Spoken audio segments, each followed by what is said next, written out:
Bem-vindos ao JKCast, o podcast de economia, finanças e investimentos, com José Cobori.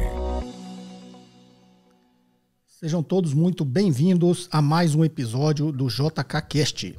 Vocês devem ter notado que, pelo menos o fundo aqui mudou, né? Na verdade, eu inverti, coloquei a mesa do podcast lá para trás e a minha aqui para frente. E agora fiquei com os livros aqui atrás de mim. Tá ok, pessoal? Só porque essa mesa do podcast ali ficou meio subutilizada com a pandemia, né? Tem 4 conjuntos desse aqui de microfone e acabou que eu nunca utilizei. Mas vai passar, né? Perguntas em áudio e texto para o WhatsApp 61 981 17 0005. Perguntas entre 40 segundos e 1 minuto. Tá ok? Texto o equivalente, sempre em locais silenciosos. Para quem não é inscrito no canal ainda, inscreva-se e ative as notificações para receber os novos conteúdos em primeira mão. Lembrando sempre, eu até gravei um vídeo na quarta aí, parece que está sendo um sucesso e todo mundo gostando do Guia Prático de Investimentos, tá, pessoal? Várias planilhas, tudo que vocês sempre sonharam e sempre pediram, que é as planilhas que faz o valuation pelo fluxo de caixa descontado, pelo modelo de Gordon, pelo de Ben Graham, a fórmula de Ben Graham, a fórmula mágica de Joel Greenblatt, tudo de assuntos que a gente já tratou aqui, vocês sempre me cobraram. Meu filho montou esse curso, tem lá várias planilhas, desde finanças pessoais, né, como organizar a sua vida financeira, gerir seu patrimônio, até a parte de investimentos, né, como fazer a gestão da sua carteira, tudo tem planilha, tá? Vocês vão gostar. Por via das dúvidas, é só acessar o link aqui e dar uma olhadinha ali no conteúdo. Tá joia? Vamos à primeira pergunta? Bom dia, professor. Meu nome é Isaac, eu sou do Rio de Janeiro, mas cresci no interior paulista. A minha dúvida é sobre como a Grega Rho, que representa a taxa de juros, influencia as opções de venda, ou seja, as puts. Eu não consigo entender. Eu ouvi dizer que a elevação da taxa de juros faz com que as opções de venda fiquem mais baratas, o que, no meu entender, não faz muito sentido.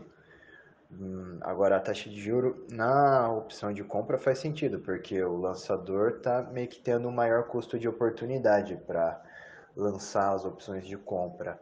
Então, faz sentido que com o aumento da taxa de juros as opções de compra fiquem mais caras. Mas eu não consigo entender o raciocínio pelo qual a opção de venda ficaria mais barata com uma alta da taxa de juros, professor. Se puder responder, eu agradeço muito. Obrigado. Bem, Isaac do Rio de Janeiro. Vamos lá, Isaac. Acho que a gente fala sempre muito sobre derivativos e talvez vocês gostem porque é para entender, né? É muito complicado, porque justamente quando você fala de opção de venda é exatamente o raciocínio inverso das opções de compra, né? Porque até já expliquei aqui sobre operações de financiamento e operação de caixa, acho que eu não fiz ainda. A operação de caixa, na realidade, é o inverso, é a contraparte da operação de financiamento, né? Quem está fazendo uma operação de financiamento, que é o que você falou, ele compra uma ação, vende uma opção, vai ter um custo aqui reduzido na compra dessa ação, justamente porque ele recebeu o prêmio dessa opção, e aí se ele for exercido lá na frente, ele, né, investiu um X aqui, vai receber um X lá na frente. Isso tem a ver com a taxa de juros, né? Então o seu raciocínio é esse. Aumentou a taxa de juros, aumentou o custo de oportunidade, e essa operação tem que dar um pouquinho mais. Para essa operação dar um pouquinho mais, o prêmio da opção tem que subir. Tudo mais constante, né? O prêmio da opção tem que subir porque quando eu descontar o prêmio da opção no valor que eu comprei a ação, esse custo meu vai ser menor, tudo mais constante, vai aumentar o meu ganho aqui, tá? Então tudo é... A gente costuma brincar aqui. Brincar não. Para quem entende bem de operações, né, tanto de derivativos, futuros, você vê no final das contas que é tudo taxa de juros, né? Porque se ele abrir muita diferença da taxa livre de risco para as taxas que você consegue estruturar uma operação no mercado de derivativos, você abre uma oportunidade de arbitragem, né? Por isso que a fórmula de Black-Scholes tem a taxa de juros lá. Porque o que é abrir a arbitragem? Se ele distanciar muito, né? É óbvio que as operações têm que ter sempre um prêmiozinho de risco. Mas se isso abrir muito, o que vai acontecer? Você pode tomar dinheiro emprestado à taxa livre de risco e fazer uma operação no mercado de derivativos. Isso vai fazer com que essa arbitragem traga as coisas, né, traga essa operação estruturada um pouco mais próxima da que deveria ser da realidade, dada uma taxa de juros, né? Então o seu raciocínio é esse, está correto. para você montar a mesma operação de financiamento, dado uma taxa de juros maior, o prêmio da opção tem que aumentar, porque ele vai reduzir o seu investimento inicial. E, óbvio, aí vai aumentar o seu retorno aqui nessa operação de financiamento. Tá? O inverso é verdadeiro. Quem faz uma operação de financiamento está investindo. A contraparte de quem faz uma operação de financiamento está tomando emprestado. Então, agora que eu vou pegar esse raciocínio da contraparte para te mostrar a lógica da opção de venda. Tá ok? Então, o cara que está fazendo a operação de caixa, ele está vendendo a ação e comprando a opção. Que é o inverso do financiamento. Né? Financiamento, você compra a ação e vende a opção. A operação de caixa é a sua contraparte. Digamos que, né? É só para você entender. É a sua contraparte porque o cara está vendendo a ação e comprando uma opção. Por que a gente chama de uma operação de caixa? É como se ele estivesse tomando dinheiro emprestado do mercado. Como que você toma dinheiro emprestado do mercado? Você está precisando de dinheiro emprestado, você ir no banco. Né? Você vai conseguir uma taxa de juros mais próxima ali da taxa livre de risco. Só como exemplo, né? Se você tiver um bem, se tiver um carro para dar de garantia, um imóvel, não é isso? E aí você vai conseguir, digamos que você consiga esse empréstimo lá por 1%. E é óbvio, toda a taxa de juros ela parte da taxa livre de risco, tá? Mas no nosso exemplo aqui, você precisa de R$100 emprestado, você vai lá, pega R$100 emprestado no sistema financeiro, vai pagar 1% ao mês, né? Vai receber, vai ter que pagar lá na frente 101. Aí você fala, não, deixa eu ver se eu consigo montar essa operação no mercado de derivativos. Né? Porque sempre, como é muito volátil, em alguns momentos você consegue montar a operação e ter uma taxa de juros menor. Mas, de novo, ele não abre muito, por isso que ela sempre fica ali próximo. Você tem que saber montar a operação e tem que ser rápido. Né? É por isso que eu sempre brincava ali que a capacidade de execução do negócio tem que ser muito boa.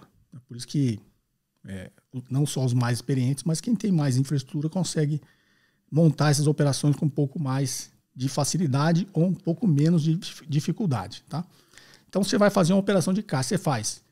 Você não lembra lá do empréstimo? Se você tiver um imóvel para dar em garantia, se tiver um carro para dar em garantia, vai reduzir a taxa de juros. Só que você só está dando os seus bens em garantias. Em garantia. Você pretende pagar o empréstimo lá na frente e vai liberar, né, essa garantia. Você não quer se desfazer do seu carro nem do seu imóvel. Tá? E aí você tem ações. Aí como você fala, eu tenho ações, eu consigo fazer essa operação no mercado de derivativos. Só que mesmo raciocínio, você não quer perder as suas ações. Você quer, digamos, só deixar em garantia. Como que você faz isso no mercado de derivativos? Eu vendo a ação, eu não quero perder ela, eu compro uma opção para recomprar essa minha ação lá na frente, por X valor. Então, pego um preço de exercício dentro, consigo montar com um preço de exercício que vai me dar uma taxa compatível, né, nesse custo de oportunidade com a taxa de juros do mercado, frente à taxa livre de risco. Tá ok? Então, eu vendo as minhas ações, recebi o dinheiro, não estava precisando de dinheiro emprestado? Vendi lá, recebi. E aí eu compro uma opção. Quando eu compro, eu paguei. Aí vai reduzir isso que eu... Então, digamos, eu vendi por 101 as ações e comprei uma opção de compra por 1. Então, peguei os mesmos R$100 emprestados do mercado. Ok? R$100 aqui, né? Vendi por 101, mas gastei 1 para comprar a opção de compra. Recebi R$100 pelas minhas ações. Como é uma operação de caixa, eu quero só um empréstimo por um mês, eu não quero perder minhas ações, essa opção de compra que eu comprei, no nosso exemplo aqui, eu comprei com preço de exercício de 101. Está me dando o direito de comprar essa ação a 101. E aí, independente do que o mercado, se a ação dispara, eu tenho aqui o direito de comprar por 101. Aí, daqui a um mês, né, como eu tenho o direito de comprar por 101, eu vou pagar 101. Então, qual a operação que eu fiz? Peguei R$100 emprestado e paguei 101. Né? Quando eu desmontar a operação, eu estou com as mesmas ações que eu tinha um mês atrás. Então isso é uma operação de caixa, eu estou pegando dinheiro emprestado no mercado. Qual que é a lógica aí do custo de oportunidade que você está falando? Se a taxa de juros subir, esse custo de oportunidade para eu montar essa operação vai subir, e o mercado vai ajustar isso. Então, digamos que a taxa dobrou. Dobrou não, só para melhorar. Ela subiu 50%. Então, em vez de 1%, eu vou ter que pagar 1,5% daqui a um mês. Ou seja, a taxa de juros subiu. Tudo mais constante, a minha mesma opção com preço de exercício de 101, né, as minhas ações com o mesmo preço à vista de 101, para ele dar uma taxa de juros maior agora, o que tem que acontecer com o prêmio da opção de compra?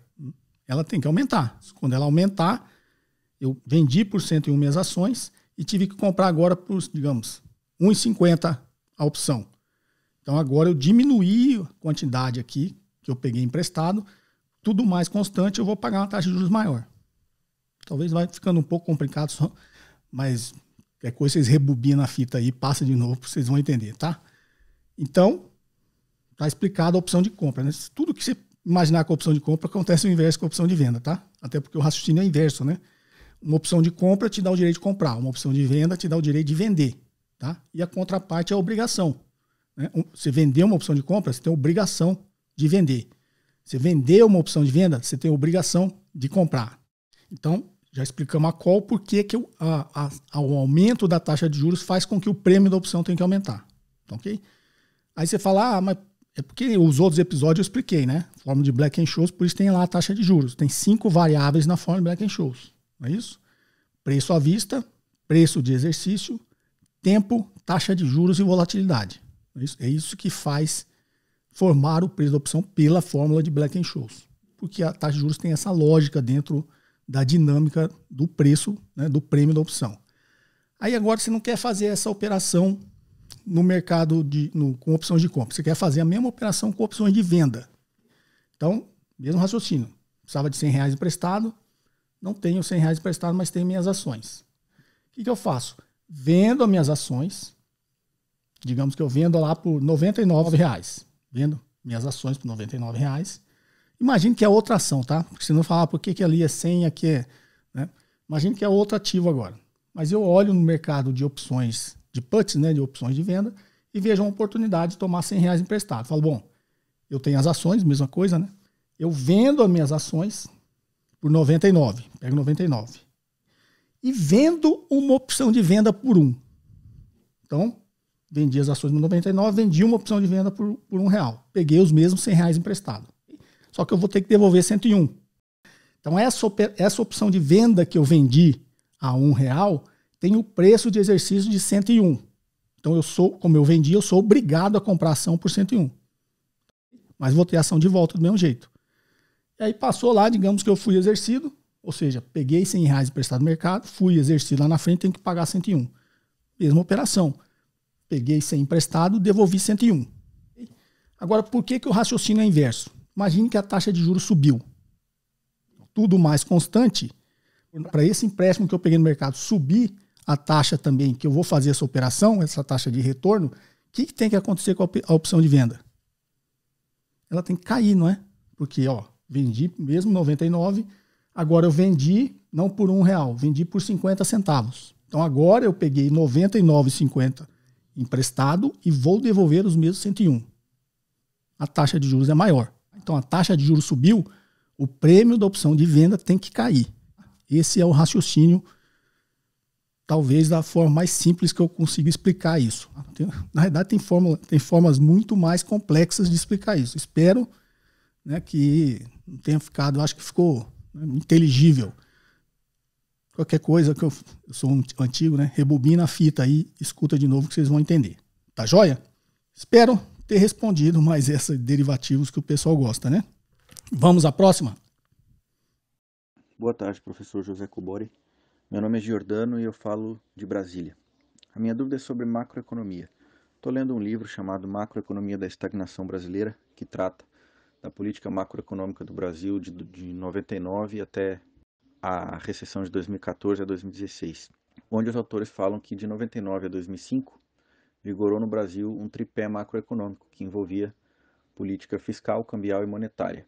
E ele fala que o principal objetivo nessa época era apenas o controle da inflação. E ele fala que o câmbio seguia uma taxa flutuante, tinha um regime de taxas flutuantes, onde ele deixava a taxa de juros livre para poder ser um instrumento apenas de controle da inflação, já que isso fazia um ajuste automático do balanço de pagamentos, né, o câmbio flutuante. A minha pergunta é, eu não entendi essa lógica, eu não entendo por que é que um câmbio que não seja flutuante, ele acaba gerando algum desajuste no balanço de pagamentos e tornando necessário o uso da taxa básica de juros para, digamos assim, recuperar ou ajustar o balanço de pagamentos. Então, se o senhor puder esclarecer por que o câmbio que não fosse flutuante poderia causar esse desajuste, eu agradeceria muito. Já agradeço antecipadamente pelo trabalho que o senhor faz. É um espectador assíduo do seu canal. Assisto todos os fins de semana. Muito obrigado. Bem, Jordano de Brasília. Jordano, você quer saber a relação de balanço de pagamentos com câmbio flutuante, câmbio fixo e taxa de juros, né? Vamos fazer essa relação aqui. Primeiro, entender o que é balanço de pagamentos, né? Balanço de pagamentos, como o próprio nome diz, é uma contabilidade que a gente tem com o exterior, do Brasil com o resto do mundo. E aí esse balanço de pagamentos, eu não vou entrar muito em detalhes, senão complica a explicação, tá? Mas dentro do balanço de pagamentos, ele tem, digamos, 3 grandes contas, né? Transações correntes, contas de capital e conta financeira. Transações correntes está lá, balanço comercial, tudo que a gente troca de bens e serviços, né? Então, balanço comercial, bens, balança de serviços, a gente troca serviço, contrata um serviço lá fora, lá de fora contrata serviço aqui, então bens e serviços. Depois tem o negócio de renda primária, renda secundária, eu não vou entrar nisso aí, que é pagamento de juros, dividendos, salário, também está nas transações correntes. Aí vem a conta de capital. Conta de capital é ativos reais, né? Ativos reais, tanto reais mesmo quanto financeiros, unilaterais, né? Então, digamos, o Brasil comprou um terreno lá em Miami para montar um consulado. Unilateral, o Brasil vai ter que mandar o dinheiro, o imóvel está lá, não vai voltar nada, né? Comprou um bem de capital lá fora. Ou uma empresa, né? Ou você vai comprar um apartamento em Miami. Uma transação unilateral. O dinheiro vai sair do Brasil para comprar o imóvel lá e o imóvel está lá. Então isso é conta de capitais. E aí vem a conta financeira. A conta financeira é a troca de fluxo de capital entre o Brasil e o resto do mundo. E aí está entrando o quê? Investimentos. Tanto investimento direto quanto investimentos financeiros. Esses investimentos que a gente vê, né? Investimento em bolsa, estrangeiro entrou, né? Você comprou ações lá na Bolsa de Nova York, o americano comprou ações aqui na Bolsa de São Paulo. O que vai acontecer? Conta financeira. Então esse balanço de pagamentos ele registra essa movimentação. Quando ela registra esse negócio, ela tem um déficit ou um superávit. Então, quando ela tem um déficit, quando a gente manda mais dinheiro para fora do que entra. E geralmente isso está lá na conta financeira. Por quê? Porque é esse fluxo de investimentos. Então, aumenta a aversão de risco do Brasil. O que acontece? Os investidores estrangeiros estão aqui no Brasil e falam, opa, o negócio está ficando arriscado. Vou vender aqui meus títulos públicos, vou vender minhas ações e vou voltar para minha casa. Seja na Europa, no Japão, nos Estados Unidos. O investidor vai embora. Então, quando ele vai embora, o que ele faz? Começa a comprar um monte de dólares para ele poder ir embora. Não é isso? Compra um monte de dólares para ele ir embora. Então, ele aumenta muito a ponta compradora de dólares para ir embora. O que acontece quando aumenta muito a compradora de dólares? O Banco Central tem que fazer a contraparte se ele não quiser que a taxa de câmbio dê aquela explodida para cima. O que acontecia quando era o câmbio fixo? O país tinha uma meta de manter o câmbio fixo. Então, sei lá, naquela época era 1 para 1. Depois, o negócio das bandas cambiais chegou era 1,20 para 1. Né? 1,20 reais para 1 dólar. E eu já contei essa história várias vezes, né? Porque eu lembro até a data, 12 de janeiro de 1999. Eu já contei essa história aí, que eu lembro a data porque eu tinha um negócio que foi prejudicado com essa max desvalorização. Então, no primeiro mandato do Fernando Henrique, era o câmbio fixo. E no segundo mandato, começou em janeiro de 99, ele mudou, né, para o câmbio flutuante, porque o Banco Central não aguentou segurar o câmbio fixo. Não aguentou por quê? Porque essa balança de pagamentos começou a ficar muito negativo. Muito dinheiro saindo e menos dinheiro entrando. Então, ficou com déficit no balanço de pagamentos. Mais dinheiro saindo do que entrando. Mais dólares saindo do que entrando, quer dizer que você tem que fazer a contraparte. Se você não quiser que a taxa de câmbio exploda, você tem que vender dólares. Para você vender dólares, você tem que ter. O Brasil não tinha, né? Naquela época ele tinha, as reservas internacionais do Brasil era 20 bilhões, se não me engano. Agora a gente chegou a ter mais de 400, né? Agora a gente tem menos. De 400 bilhões, tá? Eu já tenho outros podcasts que eu expliquei mais ou menos qual seria o nível ideal de reserva internacional, tá? É um nível que você consiga suprir todo esse fluxo de capital que pode sair. O fluxo de capitais que pode sair é todas essas contas, né? Essas contas financeiras. Tanto dinheiro que tem aqui que pode sair, um montante potencial que pode sair. Se você tiver um volume de reserva internacional, você está garantindo, né? Na verdade, você está mostrando o poder de fogo. Ninguém vai querer apostar contra a sua moeda, porque fala, o cara tem dinheiro. Não adianta eu entrar na ponta compradora e ficar forçando o preço para cima, porque o Banco Central não vai aguentar e depois vai explodir, eu vou ganhar dinheiro. Isso é um movimento especulativo, que é o que eles chamam de apostar contra a moeda. Né? Então ninguém vai querer apostar contra a sua moeda porque você tem poder de fogo. Fala, pode vender aí à vontade, eu tenho 400 bi aqui para fazer a contraparte. E o limite de dinheiro que vai sair também, né, tem um limite, né, que é exatamente esse potencial. Tá? Então esse déficit no balanço de pagamentos obrigava o Banco Central a fazer sempre essa contraparte para manter o câmbio fixo. Aí como ele tinha pouco, 20 bilhões, o mercado começou a apostar contra, porque não ia... Estavam muito pequenas as reservas, ou seja, o inverso, ele não tinha poder de fogo e o mercado sabia disso. Então, apostaram contra a moeda. Né? Então, o que aconteceu? O Fernando Henrique segurou até ele ser reeleito, né? Aí ele foi reeleito, ele abriu o câmbio flutuante. E aí, câmbio flutuante deixa o mercado determinar essa taxa de câmbio. E aí, a sua dúvida, né? O câmbio flutuante, qual que é a relação agora, o câmbio flutuante com a taxa de juros? O que é o câmbio flutuante? Eu estou dizendo que eu vou deixar ele... não vai ser mais fixo, eu vou deixar que o mercado determine. É óbvio que em momentos de muito estresse e volatilidade, o Banco Central faz a contraparte, tá? Porque ele quer só minimizar essa volatilidade. Ele não está querendo segurar o câmbio lá em R$2. Né? Tanto que o câmbio vai subindo aos poucos, né? Tá 5 e pouco agora. Então, aí deu esse estresse essa semana por causa da crise política, deu uma explodida, agora voltou. Então, ele é muito volátil nessas épocas de muita incerteza, aumenta a aversão de risco, mais gente sai embora, joga a taxa de câmbio para cima. Como o câmbio é flutuante, o Banco Central pontualmente vai entrar uma hora ou outra só para esse negócio não ficar volátil demais, né? Para você garantir dólares para quem quer ir embora. Aí não fica volátil demais, mas ele vai subindo, caindo, vai dependendo da condição do país, né? Então o câmbio flutuante faz o quê? Com que a taxa de câmbio suba. Balanço de pagamentos, déficit. Muita gente saindo ali pela conta financeira, aumenta o déficit no balanço de pagamentos. Aumenta o déficit no balanço de pagamentos, teoricamente a taxa de câmbio começa a aumentar também. Porque você tem que suprir, mas você não vai suprir porque não é câmbio fixo, você não vai suprir 100%. Aí entra a taxa de juros. Qual uma forma de você segurar o dinheiro no Brasil?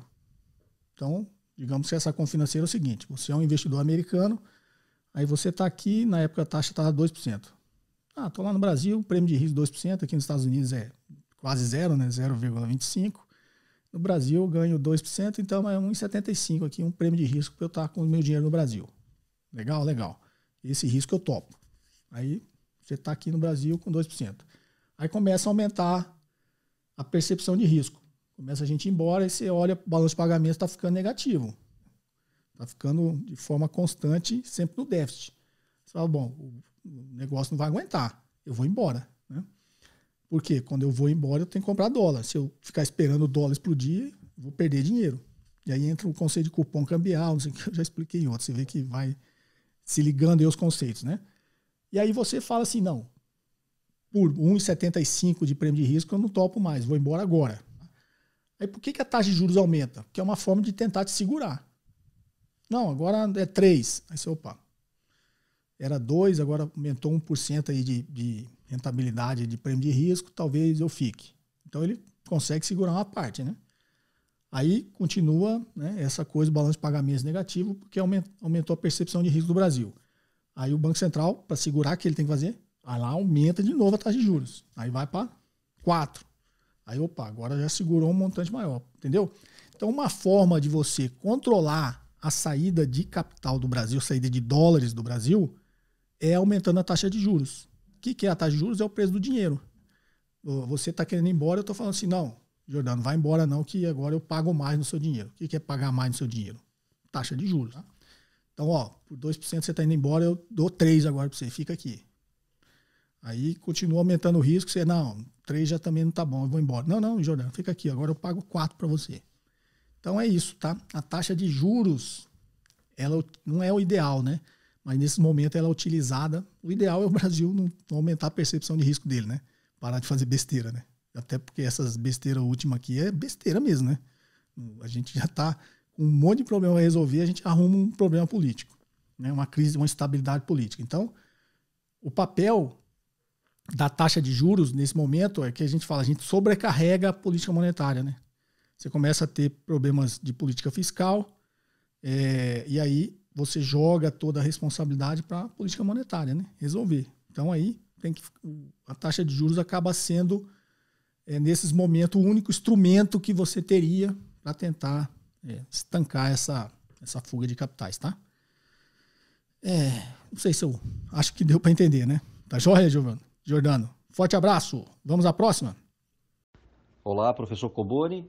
Meu nome é Danilo Marchiori, falo de Vitória, no Espírito Santo. E gostaria de, em primeiro lugar, agradecer por todo o seu conteúdo, as suas publicações, sou leitor do seu livro, sempre recomendo. E realmente é um material muito rico e muito obrigado pelo seu trabalho. Professor, a minha dúvida é sobre essa reforma da tributação dos dividendos, né, que foi recém-aprovada, inclusive reduzindo, né, o último passo foi reduzir de 20% para 15%. Eu tenho lido que, na prática, a mordida, né, essa redução, ela lá na ponta, de forma líquida, não seria de 15% no bolso de quem recebe, nós, pessoas físicas, tendo em vista que, por um lado, o dividendo vai ser tributado em 15%, mas, pelo outro lado, as empresas terão um imposto de renda menor e, com isso, terão uma margem ali, uma base, digamos assim, de lucros, a tendência é que seja aumentada, não é? Então, diminuindo o imposto de renda pago pelas empresas, o bolo cresce. E, na medida em que se distribui, aí sim, a mordida dos 15%, de forma líquida, isso estaria, esse imposto, na prática, estaria na casa aí de uns 4,5%, 5%, né? É o que eu li. Eu gostaria de saber se faz sentido esse raciocínio, né? Se é isso, né, mesmo, e se essa estratégia de investirmos aí, que é a que eu sigo, com foco em dividendos, continua fazendo sentido. Então é isso, professor, muito obrigado e ficaria muito honrado de ter essa minha dúvida esclarecida. Bem, Danilo de Vitória. Vamos lá, Danilo. Faz sentido. Eu até gostei de ouvir a sua dúvida, porque geralmente é o inverso, né? Tá todo mundo reclamando porque a diminuição do imposto de renda da empresa não é proporcional ao imposto que criaram por dividendos, né? Então, a reclamação do pessoal é que, no geral, a carga tributária ficou maior, né? Só que, como fala em economia, todo mundo está pensando tudo mais constante, né? O raciocínio correto é o seu. O seu faz sentido. Por quê? Primeiro tem um lado da política, né? Da política econômica, uma visão um pouco mais de longo prazo, uma visão um pouco mais de tudo, né? Justiça social, um monte de coisa. Então, você tem que... O Brasil e a Estônia é o único país que não tributa dividendo, tá? Então, tem uns amantes aí do liberalismo radical, né? Que acha que o capitalismo não devia fazer isso, mas todos os países capitalistas cobram imposto sobre dividendos, tá? Inclusive os Estados Unidos cobra muito alto. Então, qual que é a lógica tributária desse negócio que eu já até expliquei aqui? Você tributar mais a renda e menos a produção. Você tributar menos o consumo e mais a renda, né? Então, de um lado está produção e consumo. Do outro lado está a renda. O que é produção e consumo? Se você pagar menos imposto sobre consumo, existe uma tendência de se consumir mais. Então, a gente está falando isso um benefício da maioria da população, tá? Então, imagina o cara que ganha um salário mínimo.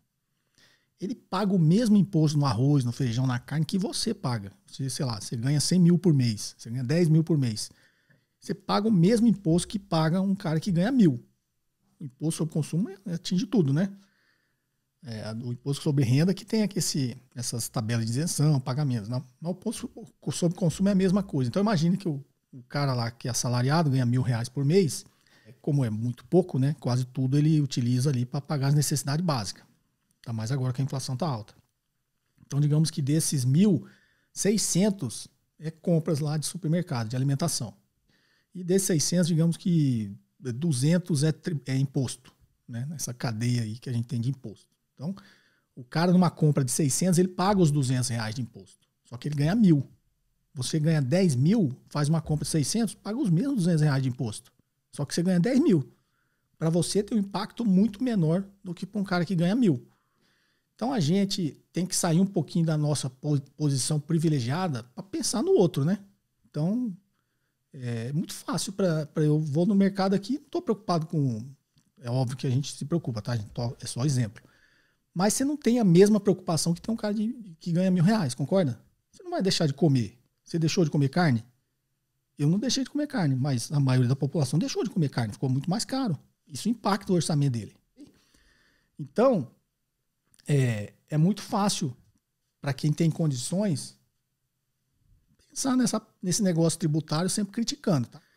Então fala assim, não, do jeito que tá bom, não tributa o dividendo é renda, né? Não tributa isso, não tributa aquilo. Só que, se você tributar menos o consumo, você vai permitir com que esse cara que ganha R$1.000 consuma mais. Você talvez não consuma porque para você não é indiferente. Você não vai passar a comer mais porque você não come mal. Eu não vou passar a comer mais porque eu não como mal, eu já como o que eu quero, né? O cara que ganha R$1.000 não come o que ele quer.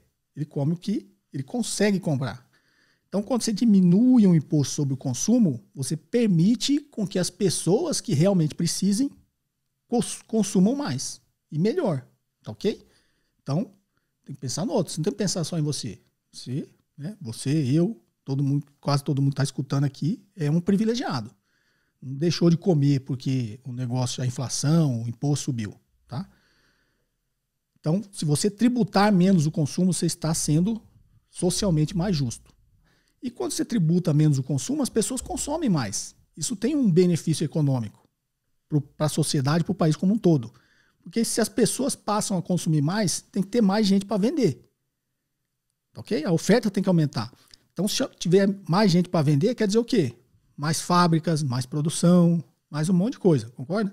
Isso faz com que a economia cresça. Então, tributar menos o consumo tem um benefício econômico e tem um benefício social. Você está pensando nas classes mais desprivilegiadas. Então, você tem que tributar menos o consumo. Aqui eu acho que fez sentido, né? E você tem que tributar menos também a produção. Porque quanto mais você tributa a produção é imposto de empresa, né? Então eu tenho uma fábrica de arroz. Quanto mais imposto sobre a produção de arroz eu pagar, menos arroz eu vou produzir. Concorda? Tem um custo de oportunidade aí, né? Então, se você diminuir a tributação da minha fábrica de arroz, vai sobrar mais dinheiro para a empresa. É isso que você falou, vai aumentar o meu lucro. Eu posso reinvestir esse lucro para aumentar a minha produção. Tá ok? Por que eu vou aumentar a minha produção? Porque está aumentando o consumo. Né? Então, quando você tributa menos a produção e o consumo, você tem um benefício econômico e social. Faz com que a economia cresça. Tá? Só que você abriu mão aqui de tributar isso aqui. Da onde tem que sair o dinheiro? Tributar a renda. Então, a lógica tributária disso, apesar de que um monte de gente não concorda, mas não consegue me argumentar de forma lógica por que ele não concorda, sem ser um argumento egoísta, e às vezes um argumento irracional e um argumento radical, sem lógica. Imposto é roubo, não, o Estado não tinha que existir. As pessoas que falam isso começam acabando com o condomínio do seu prédio. Não acaba com o Estado primeiro, não. Acaba com o condomínio do seu prédio e vê como é que ele vai funcionar. Deixa tudo solto lá, acaba com o condomínio, com o síndico. Aí você fala, conta comum aqui do condomínio aqui, a gente racha. Não tem regra não. Cada um colabora com o que quiser. Vai dar certo? Não vai. Então, para quem quer acabar com o Estado, acaba primeiro com o condomínio da onde você mora, para fazer um teste e ver se funciona. Então, o vizinho mais forte, você está lá, né? Para quem lê bastante, para quem assistiu a fábula do Estado da Ilha que eu criei, vai ver lá quando foi criado o Estado. Né? Foi criado o Estado porque senão prevalece a lei do mais forte. Né? Vai lá no Rio de Janeiro e acaba com o Estado uma vez. Você acha que tudo vai ficar em harmonia ou a milícia vai tomar conta de tudo? Não existe vácuo de poder, gente. Se não tem um poder coercitivo do Estado para organizar um negócio, vai ser a lei do mais forte. Aí a gente volta lá para o passado, quando não tinha Estado e criaram justamente com esse objetivo. Então, a gente tem que tornar o Estado mais eficiente, tem que cobrar, tem que criar mecanismos para isso acontecer, não acabar com o Estado. Tá? Por isso que eu falo, quem é radical, vou acabar com o Estado, acaba primeiro com o condomínio que você mora. Então, vamos lá. Me empolguei aqui, deixa eu voltar. Então, tributo menos produção e consumo, faço com que a economia cresça e tenha um benefício social. Só que eu abri mão de tributar aqui. Vou tributar onde? Tributar a renda. Por quê? A renda ela não é produtiva. Ok? É aquilo que eu falei. Imagine que você tem uma grande renda, Danilo, que eu tenho uma grande renda. Então, eu aumentei minha renda. Eu ganhava, sei lá, meus investimentos, minhas empresas, tá? Ganhava 300 mil por mês. Aí eu aumento agora, ganho 500 mil por mês. Ou seja, minha renda aumentou. Esses 200 mil a mais que eu recebi vão ser produtivos? Eu vou consumir mais, vou comer mais? Eu vou comprar mais roupa? Não, porque o cara que, quanto mais rico as pessoas vão ficando, menos necessidades elas têm para atender. Eu sempre falo, lógico que tem uns loucos aí que gastam sempre arrumam um jeito de gastar, mas a grande maioria das pessoas não. Ela já tem ali um padrão de vida bom, né, um certo luxo, um certo não sei o quê. Se ele ganhar 200 mil a mais, ele não vai gastar. O que vai acontecer com os 200 mil? Vai investir. Geralmente, quando você investe em renda fixa, você está fazendo o quê? Prestando dinheiro para o Estado, cobrando juros do Estado. Aí tudo que o Estado produz, uma parte vai para remunerar nós, investidores, tá? Eu sempre me incluo para não achar que eu sou. Então, essa parte, a grande parte do que o Estado arrecada de tributação, ele está pagando juros da dívida. Pagando juros da dívida para quem? Para nós, investidores. Então, esse nosso aumento de renda, ele não só, essa renda não é produtiva, como ela é, sob certo ponto, negativa, né? Porque a gente ainda está tirando dinheiro como forma de juros do Estado, tá? Aí vão, daqui a pouco, começar a falar um monte de coisa aqui nos comentários, que eu sou comunista e tal, porque as pessoas não leem, né? Então, tributo mais a renda porque a renda não é produtiva, tá? Então, a lógica, voltando aqui, Danilo, do seu raciocínio que está certo, é exatamente esse, né? Que o pessoal que é contra fala o inverso, né? Fala, ó, vai criar o imposto sobre dividendos e vai diminuir o imposto sobre a empresa. Só que o imposto sobre a empresa não vai diminuir na mesma proporção. No total, a gente vai pagar mais imposto. Não, o raciocínio é esse. O raciocínio é exatamente o que você falou. Vai tributar o dividendo e menos a produção, que é a empresa. Vai sobrar mais, vai aumentar o lucro líquido, vai sobrar mais dinheiro. Quando sobrar mais dinheiro, qual que vai ser o incentivo da empresa? Né? E a empresa, quem manda a empresa são os acionistas. Qual será o incentivo desse dinheiro que está lá, aumentou o lucro líquido? Vai ser distribuir dividendos, que não é produtivo, ou vai ser reinvestir na empresa, que é mais produtivo? Vai reinvestir na empresa. Então, você vai pagar os dividendos agora, que você não pagava, mas, sempre em teoria, né? E que faz sentido, que é intuitivo, né? Mas a sua empresa vai crescer. Se ela vai ter mais lucro líquido e mais dinheiro para reinvestir, ela vai crescer. Por que ela vai ter mais dinheiro para reinvestir? Vai reinvestir. Porque agora ela paga menos imposto. E por que ela vai distribuir menos dividendo? Porque agora paga imposto sobre dividendo. Então a lógica é essa, tá, Danilo? E o seu raciocínio está certo. O raciocínio é, se aumentar a produção com o reinvestimento desse lucro que vai ser maior agora, porque os tributos são menores, a empresa vai crescer, eu vou ter a mesma participação agora de um bolo maior. No geral, se isso acontecer, óbvio, se você fizer a conta, o total de imposto vai ser menor, né, frente ao que você pagava antes, tá? Esse é o raciocínio. Espero ter respondido e não ter sido muito prolixo. Vamos à próxima? Meu nome é Paulo Américo e falo de Salvador, Bahia.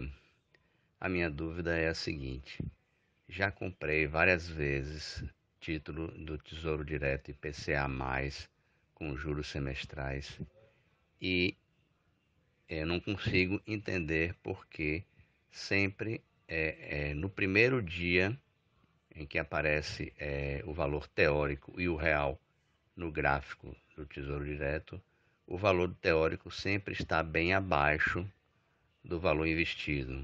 Ou seja, investi 30 mil e no primeiro dia o valor teórico já está 29.490. Por que isto ocorre? Bem, vamos lá, Paulo, de Salvador, Bahia. Paulo, é o seguinte, quando você olha o gráfico do preço teórico, o que é o preço teórico? É o preço que deveria ser, né? Por isso que a gente fala sempre em teoria, né? Então, em teoria, esse preço devia ser isso. Mas o preço teórico não é o preço de mercado. O preço de mercado que define é um monte de variáveis, né? Então, você está falando de um título público. Então, vamos lá. Você comprou um título pré-fixado para vencer daqui 3 anos, uma LTN, né? Então, título pré-fixado você comprou com uma taxa pré-fixada. Se a taxa subir, o que vai acontecer com o preço? Ele vai cair. Por quê? O cara que vai comprar amanhã, para receber essa taxa maior do que você que comprou ontem, ele vai ter que pagar menos no título. Então, por isso que a fórmula é essa lógica. A taxa de juros está no denominador, quando a taxa subir, o preço cai. Ah, mas a intuição, por que tem que ser assim? Justamente por isso. Eu comprei hoje um título com a taxa de juros X. Amanhã a taxa de juros subiu. Para você, Paulo, comprar esse título amanhã e ganhar essa taxa de juros maior do que eu que comprei hoje, o preço tem que ser menor. Essa é a lógica. Então, o preço teórico, quando você compra aqui, é como se fosse linear, né? O preço teórico deveria ser esse aqui. Aí mudou a taxa de juros, aí ele vai mudar um pouquinho, né? Ele é linear aqui, vai mudar. Opa, agora com essa taxa de juros deveria ser aqui, agora com essa taxa de juros deveria ser aqui.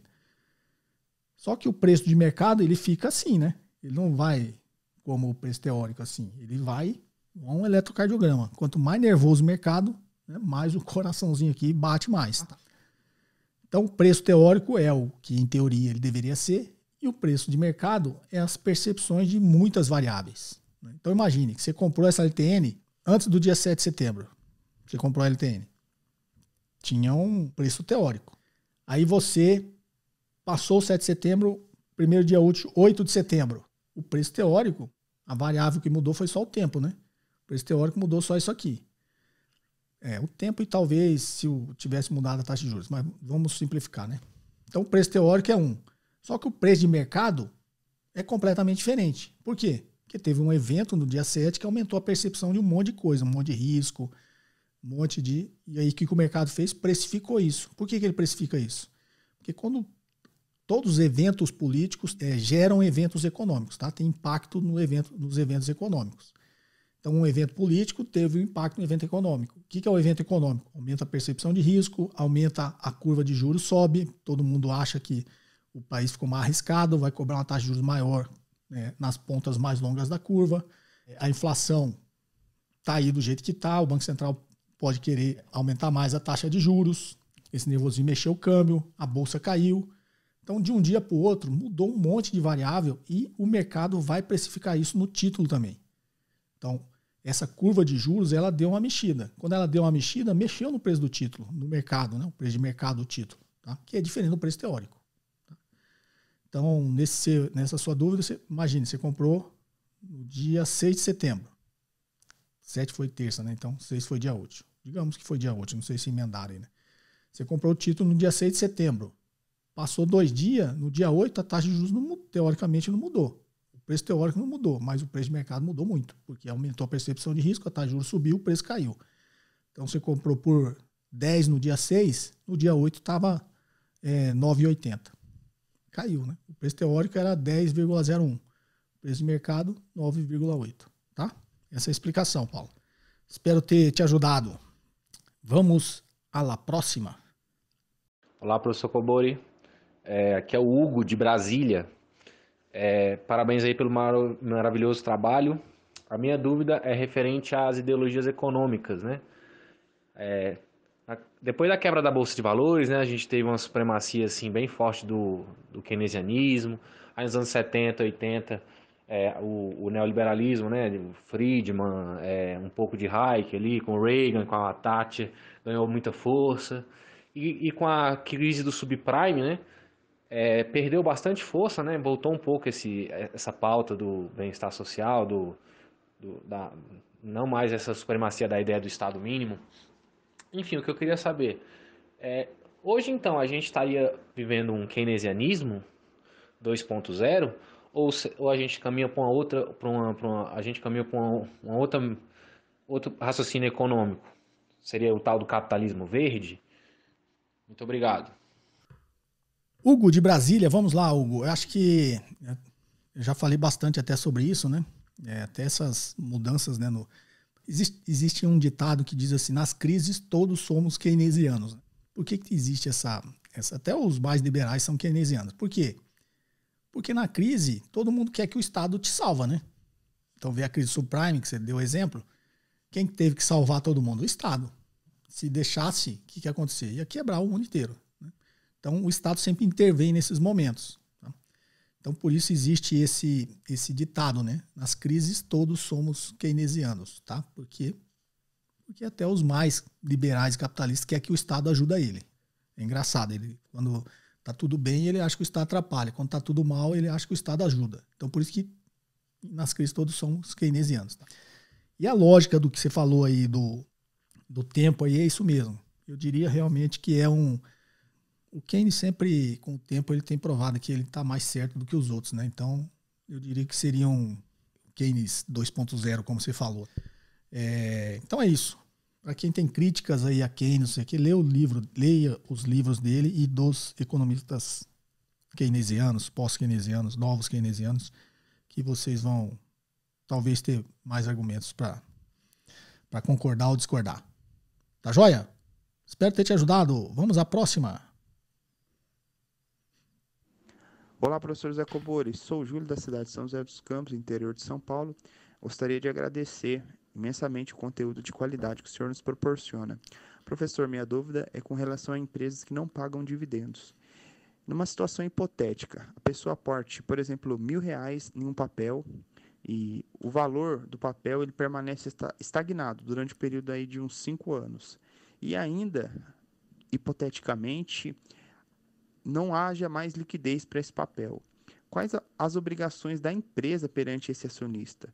Ele fica com esses R$1.000 parado, tendo em vista que a empresa ela não paga dividendos. Não sei se me fiz claro. Muito obrigado, professor. Bem, Júlio de São José dos Campos. Vamos lá, Júlio. Na realidade é o seguinte, por isso que existe na teoria, todo mundo pergunta por que o capital terceiro é mais barato que o capital próprio, porque o capital próprio é mais arriscado, né? E um dos riscos é esse, né? Por que o capital terceiro é menos arriscado? Nesse exemplo que você deu. Porque se você é credor, você está emprestando dinheiro para a empresa, você tem um contrato assinado, desconsiderando a inadimplência, você vai receber. Vai ter um fluxo de pagamentos que você vai receber. Tem um risco? Tem. O risco da inadimplência, né? Se você, ao invés de ser credor e emprestar dinheiro para a empresa, você decidir ser acionista, ou seja, você vai ser sócio, você vai lá e compra as ações pelos seus R$1.000. Por que é mais arriscado? Porque você comprou a ação, teoricamente a empresa não tem mais responsabilidade nenhuma com você, assim, contratual de, tem que te pagar todo mês tanto, ou todo ano eu tenho que te remunerar com tanto, ou todo ano eu tenho que distribuir tantos dividendos. Não. Isso não está escrito em lugar nenhum. Quando eu falo não está escrito, não tem contrato disso aí, tá? Então, por que o risco é maior? Por que você compra? Porque existe uma expectativa de receber dividendos, existe uma expectativa que a empresa cresça, por isso você quis ser sócio. Se a empresa não entregar nada disso, não crescer, até ter prejuízo, você pode até ter um fluxo de caixa negativo, né? Se ela fizer uma chamada de capital ali para cobrir o prejuízo, você pode ter que, inclusive, pôr mais dinheiro lá.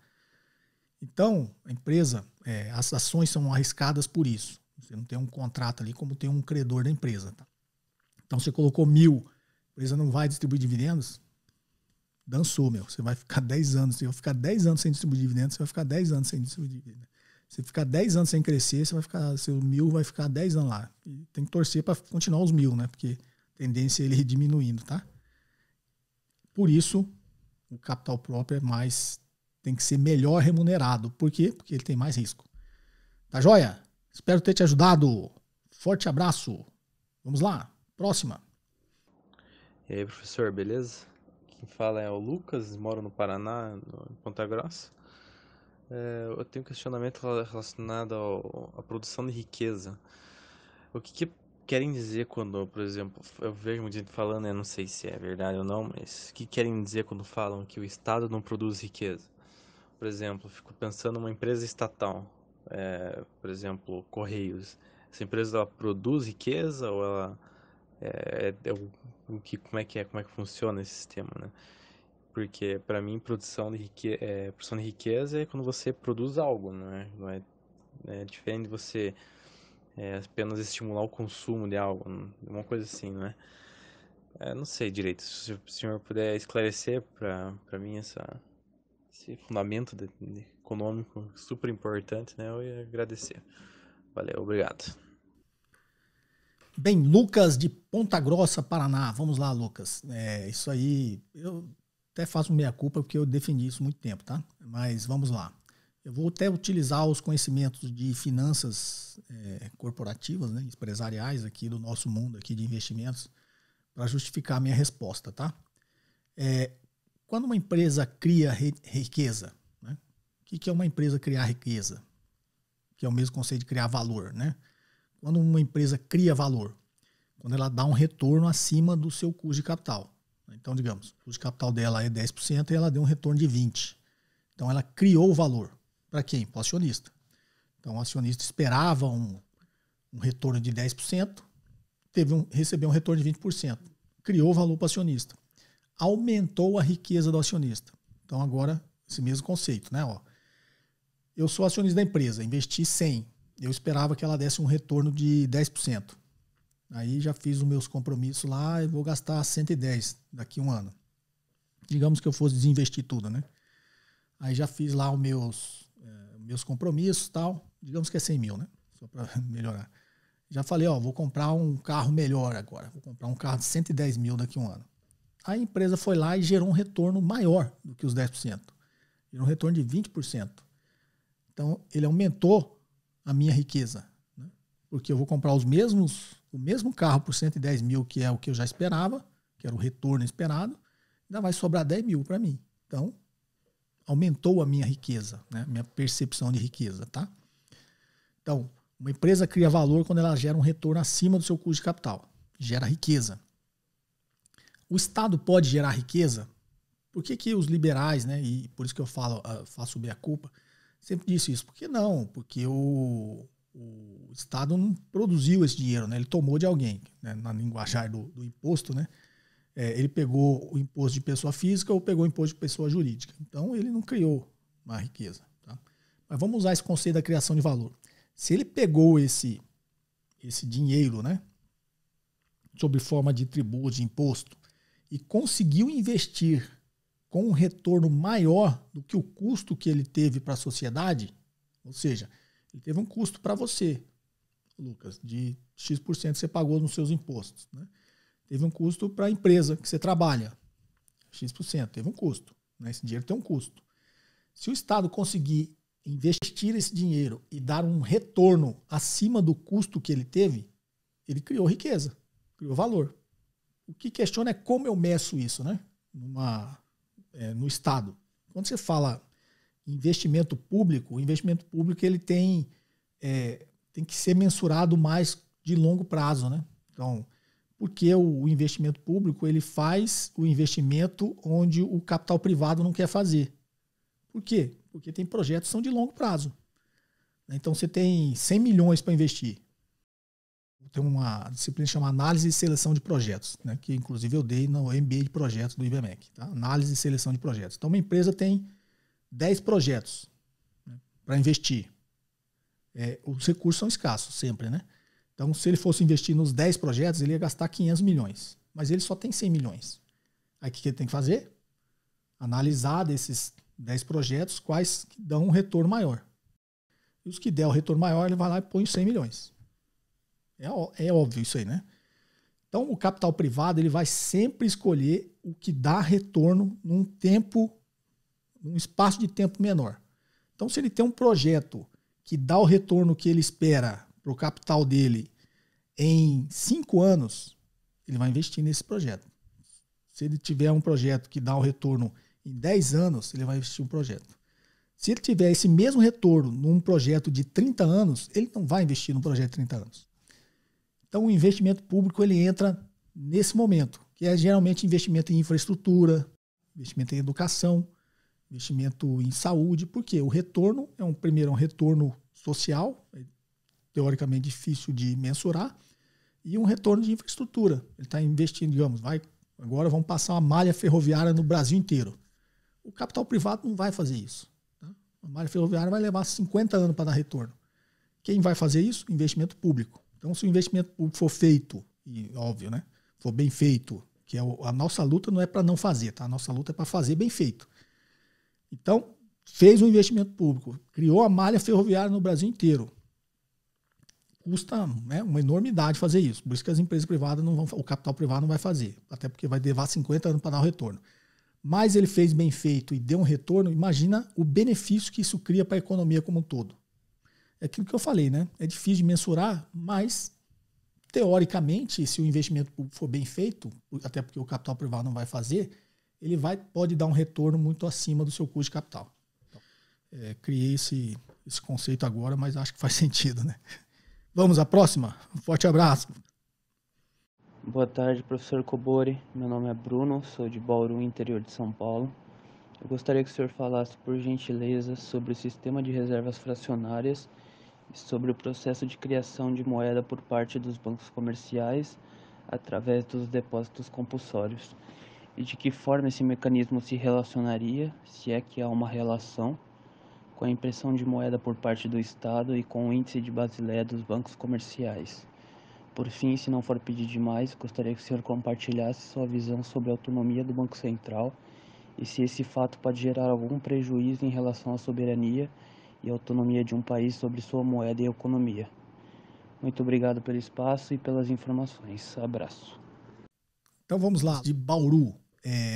Você perguntou reservas fracionárias, depósitos compulsórios, que mais? Autonomia do Banco Central, índice de Basileia. Que eu lembro aqui que a pergunta foi extensa, mas vamos lá. Reservas fracionárias é o depósito compulsório, né? Então, os bancos têm que ter uma reserva fracionária para ele não ter tanto poder de multiplicação do dinheiro. Eu já expliquei esse conceito aqui do depósito compulsório, né? Então, você depositou 100, o banco não pode usar os 100 para fazer empréstimo, essas coisas. Por quê? Primeiro que se ele fizer, ele vai ficar com zero no caixa e, eventualmente, quando os clientes forem sacar, o dinheiro não existe, né? O dinheiro, na realidade, já não existe, tá? Mesmo com os depósitos compulsórios. Por isso que nas grandes crises, como foi a do subprime, o Banco Central entrou com linhas de redesconto, liberação do próprio depósito compulsório, com políticas de crédito, para suprir a liquidez dos bancos. Porque numa corrida bancária, o banco não tem dinheiro. Até porque, né, nesse meu exemplo, você depositou 100. Se ele emprestar os 100 para mim, eu vou ter 100 lá na minha conta corrente, que o banco acabou de me emprestar. Se eu for lá sacar os 100 e você for sacar os seus 100, não existe 200, existe só 100. Essa é a lógica da multiplicação do dinheiro, a criação do dinheiro, acho que é uma das partes da sua pergunta. Então, a reserva fracionária serve para isso. Eu depositei 100? Não, você não pode usar os 100, você pode usar só 80. 20% acho que até agora ia cair um pouco, mas permaneceu em 17 ou 20, não lembro, tá? Mas digamos que é 20%. Então, você depositou 100, pegou 20 de depósito compulsório, reservas fracionárias, e o banco só pode usar 80. Então, ele vai diminuir o poder de multiplicação da moeda. O índice de Basileia entra onde? Porque o banco também é limitado, os acordos de Basileia, já está no Basileia 3, eles entraram justamente por isso, né? E não bastou esse mecanismo, tinha que exigir uma limitação para os bancos criar dinheiro e criar crédito. E já está criando mercado. Qual que é essa limitação? Índice de Basileia. O índice de Basileia é um percentual em que os bancos têm que ter de capital próprio frente ao passivo, né? Os bancos têm o balanço meio invertido, né? Mas frente ao que ele deve no mercado, digamos, o que ele gerou de crédito, ele deve. Ele gerou de crédito que deve para você que depositou, né? Deve para eu que investi no banco, ele deve para a gente. E aí ele emprestou para o outro lá. Então nós somos credores e para quem ele emprestou é devedor. Tá? Se nós credores corremos para pegar o nosso dinheiro de volta, todo mundo não tem. Tá? Então, para limitar ainda mais esse poder de multiplicação do dinheiro que os bancos têm, criou-se o índice de Basileia. Então, o índice de Basileia, de cada 100 que você emprestar, você tem que ter 15 de capital próprio. Então, é uma lógica até que se usa em vários negócios, né?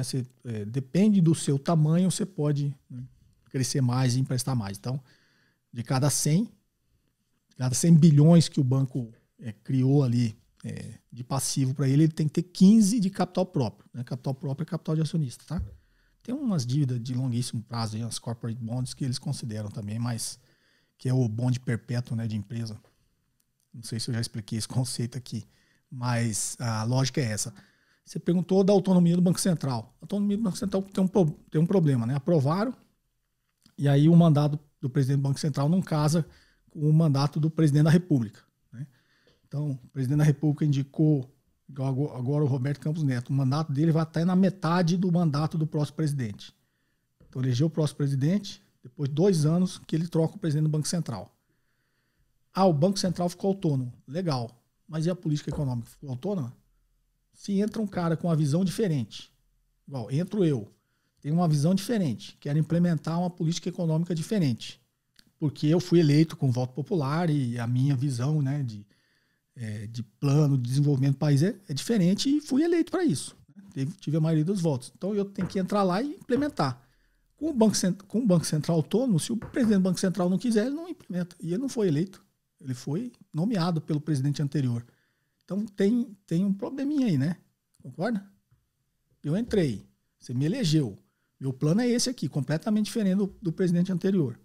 Meu plano de desenvolvimento do país é esse aqui, completamente diferente. Né? Minha política econômica é diferente, tudo é diferente. Aí eu assumo. Se o presidente do Banco Central que está lá, que vai ficar nos próximos 2 anos que eu for presidente, ele não quiser, o negócio não acontece. Ele vai fazer o que ele quiser, concorda? Então a autonomia tem esse problema. Tá todo mundo defendendo, e eu sempre defendi também esse lado, mas tem que pensar do outro lado, né? A gente parte do pressuposto que o presidente do Banco Central sempre vai fazer o que é certo e o presidente da República sempre vai fazer o que é errado. E a gente não pode pensar assim, né? Tá joia? Vamos à próxima. Agora em texto. Cobori, boa noite. Meu nome é Luciano, de Guarulhos, São Paulo. Sou ouvinte do JKCast pelo YouTube e tenho uma pergunta. Existe algum limite máximo ou mínimo de ações que uma empresa pode emitir? Como funciona esse cálculo?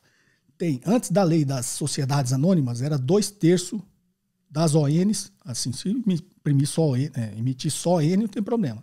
Mas a empresa tem 2 classes de ações, pode emitir PN, que é preferencial. Então ele tinha uma limitação.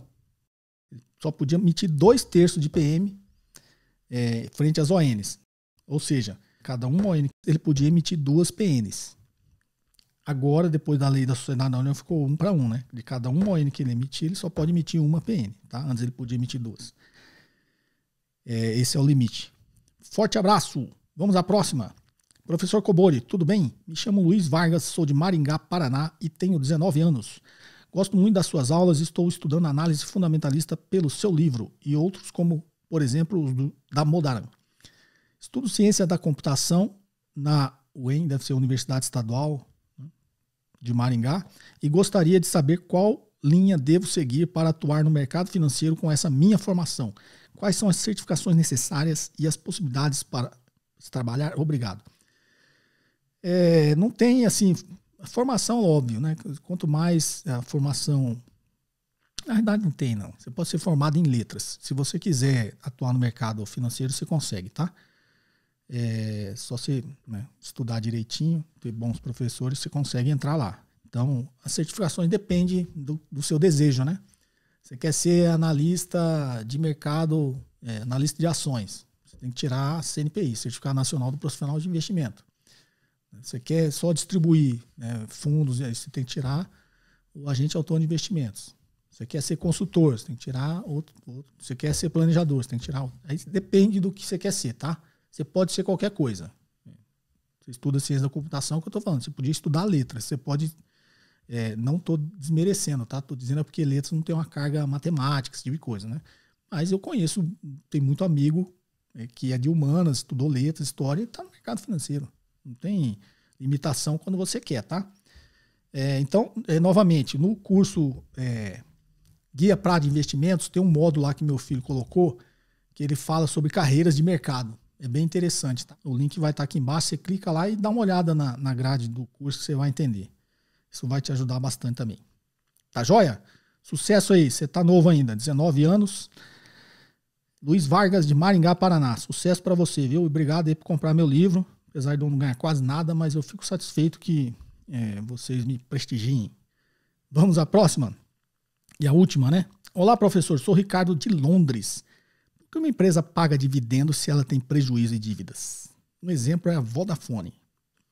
Por que, Ricardo, de Londres, estamos aí, já até falei da Inglaterra hoje, né? Eu não sei o caso da Vodafone, tá? Mas eu vou falar aqui porque uma empresa paga dividendos se ela tem prejuízo de dívidas. Isso é arriscado, depende da empresa, né? Mas é um ponto de atenção. A empresa teve prejuízo e tem dívida e está pagando dividendos, o certo não seria, né, se ele reter esse lucro aí na realidade teve prejuízo, né? Mas ele podia ter lucros acumulados, tá? Você não falou se é prejuízo acumulado, né? Então teve prejuízo esse ano. Tá, mas ele teve lucro nos 5 anos anteriores, um lucro bom, né? Então agora ele pode continuar distribuindo dividendo mesmo tendo prejuízo. Dívida não tem muito a ver, porque dívida, aí você tem que ver os índices de liquidez, né? A alavancagem financeira da empresa, porque dívida toda empresa tem, tá? E dívida não necessariamente é ruim. Muito pelo contrário, a teoria diz que a dívida é boa. Só óbvio que tem uma limitação, né? Por isso que tem a teoria da estrutura de capital. Estrutura ótima de capital. Capital terceiro é mais barato. Compensa colocar na estrutura de capital. Só que tem um limite, que é o risco financeiro. Tem um monte de nuances aí. Então, em teoria, dívida não é uma coisa ruim. Dívida é uma coisa boa, em teoria. Ela é ruim se ela sair do controle, né? Se ela não estiver dimensionada da forma correta para a empresa. Então, não sei se ela teve lucro muito antes e só deu prejuízo agora. E dívida não necessariamente é ruim. E a empresa distribui dividendos. Você tem que ter um ponto de atenção que tem empresa que pega dinheiro emprestado para distribuir dividendos. Isso pode ser um problema de governança. Pode ser um problema que os acionistas controladores, né, estão endividando a empresa está pegando mais dinheiro emprestado para eles receberem dividendos, em detrimento dos minoritários. Tá? Então, por isso que eu estou falando, é um ponto de atenção. Tem que olhar, tem que analisar a empresa. Mas tem empresa que faz isso? Tem. Tem empresa que faz isso com um objetivo ruim e vai, né, prejudicar a empresa. E tem empresa que faz nessas condições que eu disse para você que pode acontecer. Tá ok? Mas, como sempre, tudo tem que ser criterioso, né? Se tivesse uma resposta certa para toda a condição, a gente não precisava nem analisar a empresa, né? Então, tudo é um ponto de atenção. Se é um ponto de atenção, pega a empresa e analisa. Pega os balanços, pega os relatórios de administração, dá uma olhada nas demonstrações financeiras e vê realmente até que ponto isso é uma coisa ruim para a empresa. Ou é uma coisa esporádica que ela está fazendo só agora. Tá? Tudo tem que analisar. Tá ok? Espero ter te ajudado.